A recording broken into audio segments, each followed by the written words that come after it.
रतलाम में डॉक्टर लक्ष्मी नारायण पांडे शासकीय महाविद्यालय मेडिकल कॉलेज में मरीज को दवाई लेने के लिए बाहर जाना पड़ता है। डॉक्टर मोटी रकम कमाने में कोई भी कसर नहीं छोड़ रहे। असुविधा को लेकर अटेंडर बहुत परेशान हो रहे हैं और इसी संबंध में भारत 24x7 न्यूज के संपादक बसंत मालवीय ने अटेंडर, मरीज, दवाई लेने वाले और डॉक्टर से क्या कुछ खास चर्चा की, आइए जानते हैं। कहावत तो आपने सुनी होगी, नाम बड़े और दर्शन छोटे। आज महाविद्यालय डॉक्टर लक्ष्मी नारायण पांडे महाविद्यालय शासकीय चिकित्सालय में सुनने में आया है, तो अपन एक नज़र मेडिकल कॉलेज में भी डालते हैं। भाई साहब, यहाँ मेडिकल कॉलेज में आपके पिताजी एडमिट है, अभी आप बता रहे हो, तो कुछ समस्या आप बता भी रहे हो, क्या समस्या है? समस्या तो ये है सर जी, यहाँ पे मेडिकल कॉलेज जितना मतलब रतलाम में काफ़ी अच्छा है, मेडिकल नाम अच्छा है, सुविधाएं सब अच्छी हैं, बट जिस तरीके से इनका मतलब ये बनाया है, तो इसमें वॉशरूम वगैरह, पंखे वगैरह ये चालू नहीं हो। वॉशरूम तो इतने गंदे पड़े हुए हैं कि इतना पैसा लगा के मतलब गवर्नमेंट हमारे टैक्स से पैसा बना रहे हैं, लेकिन उसका कोई रख रखाव नहीं है, कोई देखने वाला नहीं है इसको प्रॉपर तरीके से। अच्छा, दवाइयों को लेकर कुछ समस्या है क्या? मतलब कुछ दवाई को लेके ऐसे विशेष समस्या नहीं। मेरे फादर गवर्नमेंट एम्प्लॉय थे, तो उनके पास आयुष्मान कार्ड नहीं था, तो मेरे को एक पर्ची उन्होंने लिख के दी थी जिसमें वो एक इंजेक्शन लाना रहता था, तो मैं बाहर से लाके मैंने दिया था इन लोगों को।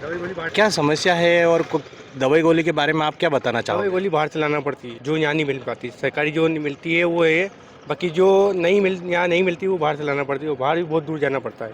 और यहाँ पानी की समस्या बहुत है। आप कहाँ से आए हो? आलोट से। आपको ऐसा नहीं लगता है कि यहाँ पर दवाई गोली या सारी सुविधा उपलब्ध होनी चाहिए? ये सुविधा होनी चाहिए पर यहाँ नहीं है, जल्द से जल्द करवाइए। प्राइवेट मेडिकल की दवाइयाँ क्यों लिखते हैं डॉक्टर साहब? ऐसा क्या है? मतलब आपको कुछ ऐसा? मेरे को तो लगता है कि शायद कमीशन होगा इनका, कुछ कमीशन होगा इनका। जब भी लिखते हैं तो सरकारी सब सुविधा देती है, मेडिकल सब गवर्नमेंट बनाती दवाई गोली है, तो फिर सरकारी में क्यों नहीं आती दवाई? अभी तक आप कितनी दवाई गोली बाहर से लेके आ चुके हो? अभी तो फिलहाल मैं कम ही लाया हूँ। अभी जितनी नहीं लेके, जितने मेडिकल में ऑपरेशन का काम था, डिलीवरी का था, तो सब सारा सामान बाहर से लाया हूँ। ये है मरीजों के अटेंडर जो परेशान हो रहे हैं और डॉक्टर मोटी रकम कमाने के चक्कर में बाहर की दवाइयाँ लिख रहे हैं। ऐसा क्या है मामला? आइए कुछ डॉक्टरों से भी मिलते हैं। ये जो दवाई गोली लिखते हैं जी, ये पूरी क्यों नहीं मिलती है यहाँ पर? ये क्या है, वो बजट के साथ वो इशू भी रहता है, और कुछ दवाई ख़त्म हो जाती है तो फिर वो ऑर्डर देते, डिमांड देते हैं। हर अटेंडर या मरीज हाँ, को एक दो गोली बाहर से लेनी पड़ रही है। वही है, डिमांड जो आती है वो ख़त्म हो जाती है। ये सरकारी मेडिकल कॉलेज जी है। जी जी, यहाँ सारी सुविधा होनी चाहिए, मतलब हाँ होनी तो चाहिए। ऐसा क्यों? मतलब ये आज की समस्या नहीं है, काफ़ी समय हाँ, काफ़ी दिनों से कुछ दवाइयाँ जैसे आती है, जैसे 10-20 हज़ार वो आ जाती है, तो वो ख़त्म हो जाती है, उसके बाद और मंगाते हैं। जैसा कि आपने पर्चे में अभी बताया कि ये गोली आप बाहर से ले, वो दवाई बाहर से हाँ हाँ, मतलब ये समस्या का मतलब कुछ समस्या नहीं, कुछ समय तक है क्या, अभी बजट में इशू आ रही है, मार्च एंडिंग है इसलिए आ रही है। क्या हो गया? वो चर्चा आप कर लीजिए किस बात की। सर, मरीज कुछ दवाई गोली लिखते हैं, उस बारे में बात करेंगे सर। वो MS ऑफिस है, सुपरिटेंडेंट ऑफिस। वहाँ से हमने चर्चा करी, तो उन्होंने बताया कि जो डॉक्टर दवाई लिखते हैं उसके ऊपर डिपेंड करता है।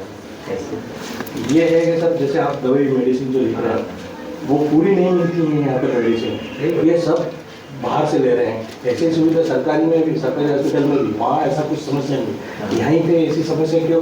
काफ़ी समय से ऐसी समस्या पैदा हो रही है कि हर मरीज को एक न एक दवाई बाहर से लेनी पड़ रही, किसी को 4 लेनी पड़ रही, किसी को 5, किसी को 2 लेनी पड़ रही, किसी को 1। तो ऐसा क्यों सर, हर मरीज को?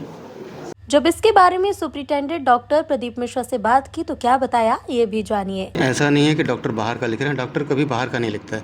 डॉक्टर तो दवाइयाँ सिम्टम्स के हिसाब से प्रेस्क्राइब करता है। कभी कभी ऐसा होता है कि उन्होंने 6 दवाइयाँ लिखी, उसमें से 1-2 दवाइयाँ नहीं मिली, तो इसलिए मरीज़ को ये लगता है कि हम आते हैं, सारी की सारी दवाइयाँ मिलनी ही चाहिए। कभी कभार कुछ ऐसी दवाइयाँ होती हैं जो उनका कंजम्पशन काफ़ी ज़्यादा होता है, जिसकी वजह से वो दवाइयाँ बहुत जल्दी ख़त्म हो जाती हैं। तो कभी कभार ऐसा होता है कि 1-2 दवाइयाँ नहीं मिली, तो उनको कंप्लेंट रहता है कि मैं आया हूँ यहाँ पे, दिखाया मैंने, लेकिन मुझे सारी दवा नहीं मिली। तो 1-2 दवा खरीदनी पड़ती है, उस वजह से उनका कंप्लेंट होता है। और ऐसा नहीं कि हमेशा नहीं मिलती, कभी कभार ऐसा होता है। देखिए, ऐसा है ना कि मरीज़ का लोड काफ़ी बढ़ रहा है, और अभी ऐसा है कि लगभग ऑन एवरेज मान कि 1300 से 1500, 1300 से 1600 इनफैक्ट पर डे की OPD है। और इतने सारे लोगों का आना, दवाइयाँ 5 दिन 7 दिन की डोज देना, तो ऐसा कहना ठीक नहीं है कि सारे दिन परेशान हो रहे हैं। अगर 1,500 लोगों में से 50 लोगों को भी ऐसा है कि 2-4 दवाइयाँ नहीं मिली तो वो जाके कंप्लेन करेंगे, लेकिन उनको जिनको 1200 लोगों में से 1100 को दवाइयाँ मिली, वो कभी जाके ये नहीं बोलता कि नहीं यार मुझे सारी दवाइयाँ मिली। तो ऐसा नहीं है कि दवाइयाँ सभी को नहीं मिल रही है, कुछ दवाइयाँ कुछ लोगों को नहीं मिल रही है। कई सारी कॉस्मेटिक दवाइयाँ होती हैं, जैसे स्किन डिपार्टमेंट में गए दिखाने के लिए, उन्होंने कुछ अच्छी दवाइयाँ या क्रीम वगैरह लिखते हैं बाहर से, वो नहीं मिलती हैं, तो वो वैसे भी हम कॉस्मेटिक दवाइयाँ नहीं दे सकते, वो हमारे प्रोविज़न में नहीं है। बेसिक दवाइयाँ सारी मिलती, कभी कभार ख़त्म होती हैं, जिसकी वजह से मरीज़ कंप्लेन करता है, वो हम मंगाते हैं। ऑर्डर करने के बाद आने में 15 से 45 दिन का समय रहता है, क्योंकि दवाइयाँ बाहर से आती हैं। इस बीच का जो गैप होता है जिसमें मरीज़ को परेशानी होती है तो वो कंप्लेन करते हैं। मेंटेन करना क्या, डेली सबसे बड़ा चैलेंज तो होता है कि इतने सारे मरीज़, और मोस्टली क्या होता है उनका ड्यूरेशन 11 बजे से लेके 1-1:30 बजे के बीच में, यानी 2-2.5 घंटे के बीच में 80% पब्लिक आती है।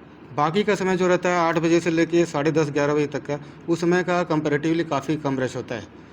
इस वजह से एक साथ अगर 11 से लेके 1-1:30 बजे तक मरीज़ आते हैं तो उनको रजिस्ट्रेशन के लिए सारे लोगों को मैनेज करना कई बार चैलेंजिंग होता है। हमने काउंटर बढ़वा दिए हैं, लेकिन ऐसा लगता है कि 6 काउंटर के बाद अभी और भी काउंटर्स बढ़ाने पड़ेंगे। इस वजह से दिक्कत होती है, और वो मरीज़ फिर एक साथ जब जाते हैं लैब में या रेडियोलॉजी विभाग में, वहाँ भी फिर लाइन लग जाती है। आपकी जितने भी रिसोर्सेज हैं, जितने भी पॉइंट्स हैं, वो फिर कम पड़ने लगते हैं।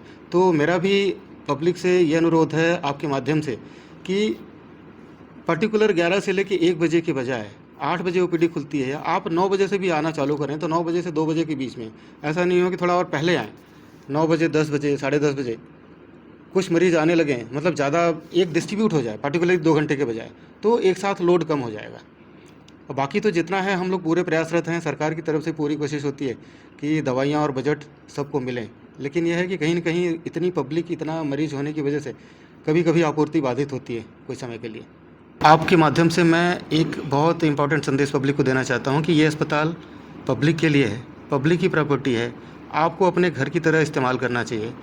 इसमें थूकना, तोड़ फोड़ करना, बाथरूम से नल, लाइट या कोई भी चीज़, ये सबसे छेड़खानी या तोड़ फोड़ करना या निकालना हमारा ही नुकसान है, पब्लिक का ही नुकसान है, क्योंकि आफ्टर ऑल उन्हीं को इस्तेमाल करना है, हमें मेंटेन करने में काफ़ी तकलीफ़ होती है।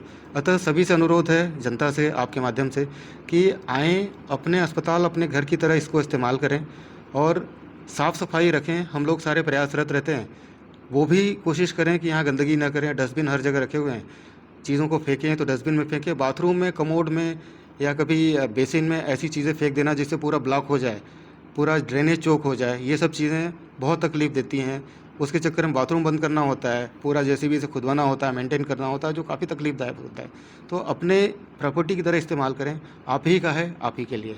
अब हम ये बताना चाहेंगे कि क्या मेडिकल कॉलेज में इसी तरह की समस्या अपना पैर को खंबे की तरह गाड़े रखेगी, या फिर कुछ अटेंडर ने मोहन यादव की सरकार से अपील की है? तो क्या प्रदेश के मुखिया मेडिकल कॉलेज का निरीक्षण कर समस्या का हल कर पाएंगे?